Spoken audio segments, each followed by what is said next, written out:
السلام علیکم ورحمۃ اللہ وبرکاتہ۔ نحمدہ ونصلی علی رسولہ الکریم، اما بعد۔ معزز سامعین کرام، میرے محترم بزرگ بھائی، دوستو، عزیز نوجوانوں، ہم دعاؤں کا سلسلہ جاری کیے ہوئے ہیں اور اس میں انبیاء علیہم السلام کی دعاؤں کا ذکر چل رہا ہے کہ انبیاء علیہم السلام نے اللہ تبارک و تعالیٰ سے کس کس انداز میں، کن کن وقتوں میں، کن کن مصیبتوں میں آنے کے بعد اللہ تبارک و تعالیٰ سے اس مصیبت کے لیے حل چاہی اور اللہ تبارک و تعالیٰ سے مدد مانگی تو اللہ تبارک و تعالیٰ نے مدد عطا فرمائی۔ اور ہر نبی نے اللہ تبارک و تعالیٰ سے اپنی مغفرت چاہی۔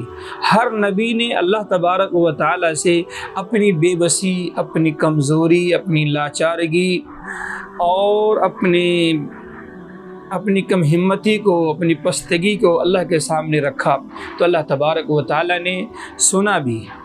تو ہم نے آدم علیہ السلام کا ذکر کیا کہ آدم علیہ السلام 300 سال روتے رہے، اللہ تبارک و تعالیٰ نے ان کی دعا قبول کی۔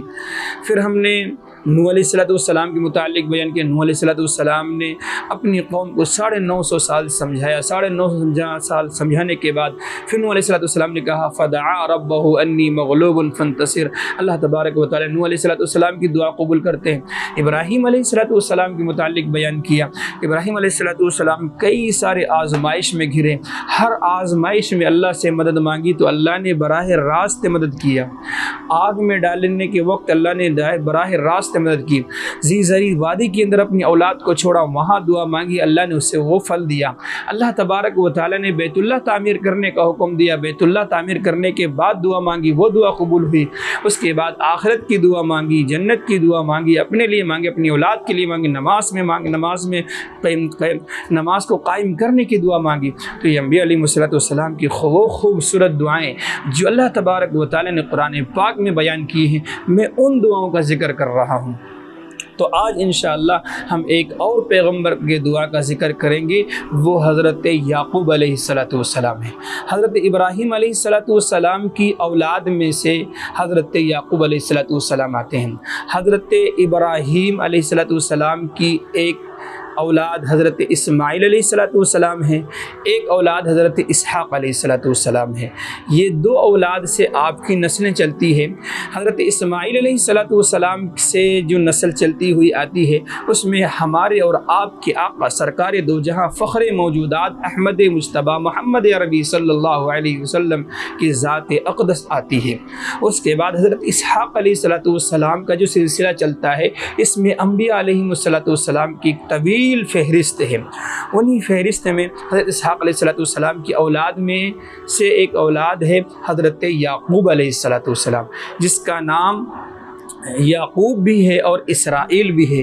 جو تفسیر میں جس کا میں بیان کر رہا ہوں، بنو اسرائیل کہہ کے، یہ حضرت یعقوب علیہ السلام کی اولاد کو اسرائیلی کہا جاتا ہے، یعنی اسرائیل کہتے ہیں اللہ کے بندے کو۔ تو یعقوب علیہ السلام اللہ کے پیغمبر ہیں، اللہ کے برگزیدہ پیغمبر ہیں۔ تو اللہ تبارک و تعالیٰ نے حضرت یعقوب علیہ السلام کو 12 بیٹے عطا فرمائے تھے۔ یوسف علیہ السلام بھی آپ کے صاحبزادے ہیں۔ ان کے علاوہ، یوسف علیہ السلام کے علاوہ اور 11 بیٹے آپ کے اور ہیں۔ تو اس طرح سے آپ کے کل 12 بیٹے ہیں۔ تو اللہ تبارک و تعالیٰ نے بچپن میں ہی حضرت یعقوب علیہ السلام سے بھی اللہ نے بہت سارے امتحانات لیے۔ جب یوسف علیہ السلام پیدا ہوئے تو بہت خوش ہوئے۔ جو یوسف علیہ السلام بڑھتے گئے، آپ کی محبت ان کے ساتھ بڑھتی چلی گئی۔ پھر حضرت یوسف علیہ السلام علیحدہ ہو گئے، جدا ہو گئے۔ جدا ہونے کے بعد ایک لمبے زمانے تک جدا رہے۔ پھر کنعان، جہاں حضرت یعقوب علیہ السلام رہا کرتے تھے، وہ ملک کنعان تھا، علاقے کا نام۔ کنعان میں قحط سالی ہوئی، ملک مصر میں قحط سالی، پورے علاقے کے اندر قحط سالی تھی۔ لیکن اس وقت ملک مصر میں حضرت یوسف علیہ السلام وزیر خزانہ بن کر کے موجود تھے اور وہ غلہ لوگوں میں تقسیم کر رہے تھے۔ تو یعقوب علیہ السلام کو معلوم ہوا تو آپ نے اپنے بیٹوں کو بھیجا کہ جاؤ مصر سے غلہ لے کر کے آؤ۔ تو جب مصر پہنچے غلہ لینے کے لیے، تو یوسف علیہ السلام چونکہ اپنے بھائیوں کو دیکھ کر پہچان گئے لیکن ان کی بھائی یوسف علیہ السلام کو دیکھ کر نہیں پہچان پائے۔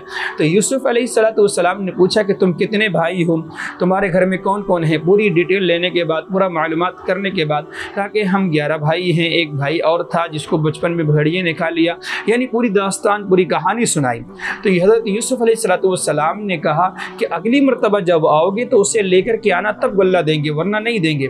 تو اگلی مرتبہ جب گئے تو بنیامین جو حضرت یوسف علیہ السلام کے سگے بھائی تھے ان کو لے کر گئے۔ تو یوسف علیہ السلام کو اللہ نے حکم دیا کہ بنیامین کو روک لیا جائے۔ تو یوسف علیہ السلام نے بنیامین کو روک لیا، اور جب وہ واپس آئے تو ان کے بھائیوں نے کہا کہ تمہارے بیٹے نے چوری کی تھی بنیامین نے، جس کی وجہ سے بادشاہ نے اسے اپنے پاس قید میں رکھ لیا ہے۔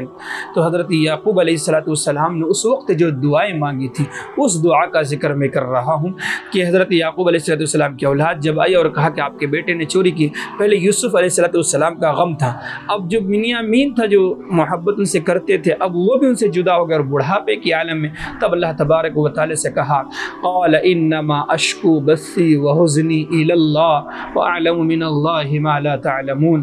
حضرت یعقوب علیہ السلام نے کہا اے اللہ میں اپنی غم خاری کا، میں اپنی مصیبت کا، میں اپنی پریشانیوں کا تجھی سے شکایت کرتا ہوں، تیرے سوا کوئی نہیں ہے جو میری شکایت سن سکے۔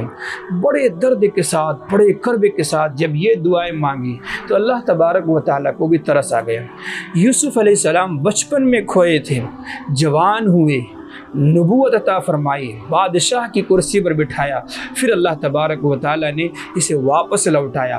تو اس میں اللہ تبارک و تعالیٰ نے بیان کیا جب کسی پر کوئی مصیبت آئے، کوئی پریشانی آئے، وہ 3 کام کرے۔ پہلا کام یہ کرے کہ وہ صبر کرے، جب کوئی مصیبت آئے صبر کرے۔ دوسرا کام یہ کرے کہ اس مصیبت کے آنے پر صبر کرے۔ دوسرا کام یہ کرے کسی سے کوئی گلہ، کوئی شکوہ نہ کرے۔ تیسرا کام یہ کرے کہ اس مصیبت سے چھٹکارا پانے کے لیے اپنی شکایت، اپنی پریشانی، اپنی مصیبت اللہ کے حوالے کرے، اللہ اس کی مصیبت کو دور کر دے گا۔ غیروں کو بتانے سے مصیبتیں دور نہیں ہوتی۔ یعقوب علیہ السلام نے یعقوب علیہ السلام کی پوری زندگی کے اندر یہ بات ملتی ہے۔ یعقوب علیہ السلام نے لب نہیں کھولے، کسی کو شکایت نہیں کی، کسی سے کہا نہیں، کچھ نہیں کہا، ساری شکایت اللہ سے کرتے رہے۔ اللہ نے آخر میں یوسف علیہ السلام کو نبی بنا کر لوٹا دیا۔ تو میرے بھائیوں، جب ہم پر کوئی مصیبت آئے، کوئی پریشانی آئے تو اس دعا کو دیکھنا چاہیے، اس دعا پر غور کرنا چاہیے، انما اشکو بثی وحزنی الی اللہ۔ اس دعا کا اہتمام کریں۔ اللہ ہمیں اور آپ کو عمل کرنے کی توفیق نصیب فرمائے۔ وآخر دعوانا الحمدللہ رب العالمین۔